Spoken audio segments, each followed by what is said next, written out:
കേരളത്തിലെ ജനസംഖ്യയേക്കാൾ 50 ലക്ഷത്തിലധികം ആധാർ. അതെങ്ങനെ? വോട്ടർ പട്ടിക ശുദ്ധീകരണം വ്യാജന്മാരെ തുരത്തും. ഇങ്ങനെയാണ് BJP സംസ്ഥാന അധ്യക്ഷൻ രാജീവ് ചന്ദ്രശേഖർ പറയുന്നത്. ജനസംഖ്യയേക്കാൾ കൂടുതൽ 50 ലക്ഷം ആധാർ കേരളത്തിൽ കൈപ്പറ്റിയിട്ടുണ്ടെങ്കിൽ ആ സംഭവം അതീവ ഗുരുതരം തന്നെയാണ്. ആകെ 3.5 കോടി ജനസംഖ്യ മാത്രമുള്ള സംസ്ഥാനത്ത് 4 കോടിയിലേറെ ആധാർ എന്നാണ് ഈ പറഞ്ഞതിന്റെ അർത്ഥം. അത് ശരിയോ? കേരളത്തിൽ നൽകിയിട്ടുള്ള ആധാറിന്റെ കണക്ക് കേന്ദ്ര സർക്കാരിന്റെ നിയന്ത്രണത്തിലുള്ള യൂണിക് ഐഡന്റിഫിക്കേഷൻ അതോറിറ്റിയിൽ നിന്ന് ന്യൂസ് മലയാളം എടുത്തു. കേരളത്തിൽ ആകെ വിതരണം ചെയ്തിരിക്കുന്ന ആധാർ 4,09,68,282 ആണ്. ഇവിടുത്തെ ജനസംഖ്യ 3.5 കോടി എന്നാണ് നമ്മൾ പറയുന്നത്. 2011 ശേഷം സെൻസസ് നടക്കാത്തത് കൊണ്ട് കൃത്യം കണക്ക് നമുക്ക് ലഭ്യമല്ല. എന്നാൽ ആധാർ അതോറിറ്റി തന്നെ ജനസംഖ്യയും രേഖപ്പെടുത്തിയിട്ടുണ്ട്.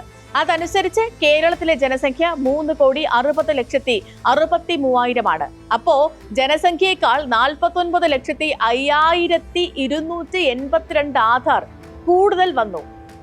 ഇങ്ങനെ കണക്കുകൾ കൂട്ടിയെടുത്ത് ഫേസ്ബുക്കിൽ പോസ്റ്റ് ചെയ്യുന്നതിന് മുൻപ് പരിശോധിക്കേണ്ട ഒരു കാര്യമുണ്ട്. ഇതാരായിരിക്കും ഈ ആധാറൊക്കെ വാങ്ങിക്കൂട്ടിയിരിക്കുന്നത് എന്ന്. സ്പോട്ട്ലൈറ്റ് ആരംഭിക്കുന്നു. BJPയുടെ ആധാർ കണക്കും വോട്ടർ പട്ടിക പരിഷ്കരണം.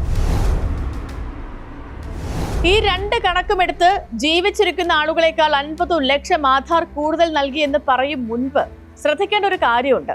ആധാർ അസൈൻഡ് എന്ന് പറഞ്ഞാൽ തുടക്കം മുതൽ ഇതുവരെ നൽകിയ ആധാറിന്റെ എണ്ണമാണ്. ആധാർ കിട്ടിയ ശേഷം മുഴുവൻ ആളുകളും നിർഭാഗ്യവശാൽ ജീവിച്ചിരിക്കുന്നില്ല. 2010 സെപ്റ്റംബർ മുതൽ നൽകാൻ തുടങ്ങിയ കാർഡുകളുടെ എണ്ണമാണ് ആധാർ അസൈൻഡ് എന്നത്. മരിച്ചുപോയവരുടെ കണക്കുകളും UID തയ്യാറാക്കിയിട്ടുണ്ട്. അതിനുശേഷം ജീവിച്ചിരിക്കുന്നവർ 3,79,11,954 പേരാണ്. ഇത് സെപ്റ്റംബർ 25 വരെയുള്ള കണക്ക്. അതിനുശേഷമുള്ള കണക്ക് പ്രസിദ്ധീകരിക്കാൻ പോകുന്നതേയുള്ളൂ.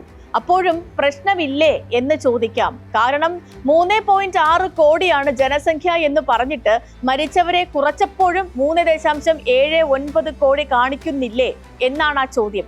അങ്ങനെയെങ്കിൽ 19 ലക്ഷം കാർഡുകൾ കൂടുതലില്ലേ എന്നാണ് സംശയം. അതുമില്ല.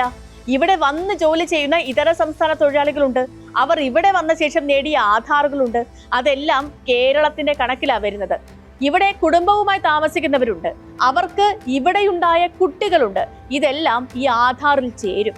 2.21 കോടി ജനസംഖ്യയുള്ള ഡൽഹിയിൽ 2.43 കോടി ആധാറുകൾ നൽകിയിട്ടുണ്ട്. 12,83 ലക്ഷം ജനങ്ങളുള്ള മഹാരാഷ്ട്രയിൽ 12,94 ലക്ഷം കാർഡുകൾ നൽകിയിട്ടുണ്ട്. 15.91 ലക്ഷം ജനസംഖ്യയുള്ള ഗോവയിൽ 17.67 ലക്ഷം കാർഡുകൾ നൽകിയിട്ടുണ്ട്.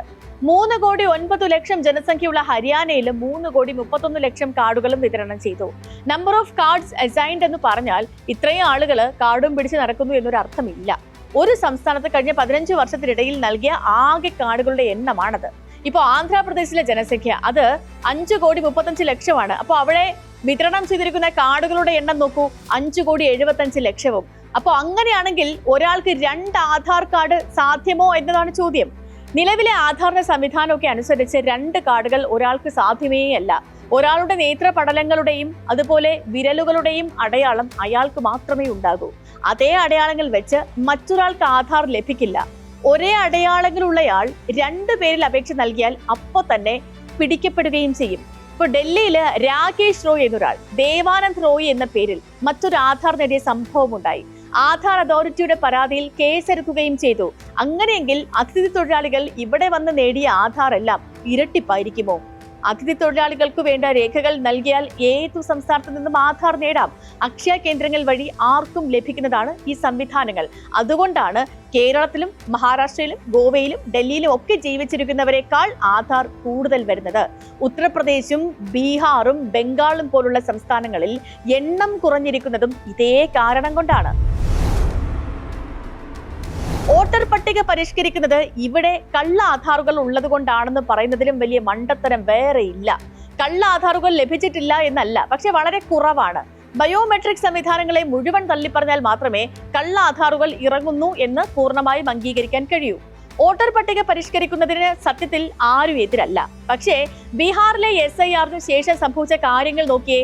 ജമുയിയിൽ ഒരു വിലാസത്തിൽ 247 വോട്ടർമാരാണ് ഉള്ളതെന്ന് ബീഹാർ PCC അധ്യക്ഷൻ രാജേഷ് കുമാർ റാം വാർത്താ സമ്മേളനത്തിലാണ് പറഞ്ഞത്. ഒരാളുടെ പേര് തന്നെ ഒരേ മണ്ഡലത്തിൽ പലയിടത്ത് വന്നതും PCC അധ്യക്ഷൻ അന്ന് ചൂണ്ടിക്കാണിച്ചു. ഒരു പിതാവിന്റെ പേരിൽ അനവധി പേരെ ചേർത്ത അപഹാസ്യമായ സ്ഥിതി പോലും വെളിച്ചത്ത് വന്നു. ഇവരൊക്കെ ആരാണെന്ന് അന്തം വിടുകയാണ് ഈ നാട്ടുകാർ പോലും.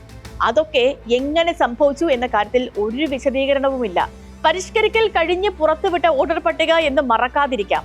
പരിഷ്കാരം കഴിഞ്ഞാൽ എല്ലാം തികഞ്ഞ വോട്ടർ പട്ടികയാണ് ലഭിക്കുക എന്ന വാദത്തിനുള്ള മറുപടിയാണ് ബീഹാർ നൽകുന്നത്. തിരഞ്ഞെടുപ്പ് കമ്മീഷന് ഔദ്യോഗികമായി നിയമവിധേയമായ ഏതു മാർഗവും സ്വീകരിക്കാം. എന്നാൽ അതിനെ പിന്തുണയ്ക്കുന്നവർ പരിഹാസ്യമായ വാദങ്ങൾ ഉയർത്തുമ്പോഴാണ് ചിരി ഉയരുന്നത്.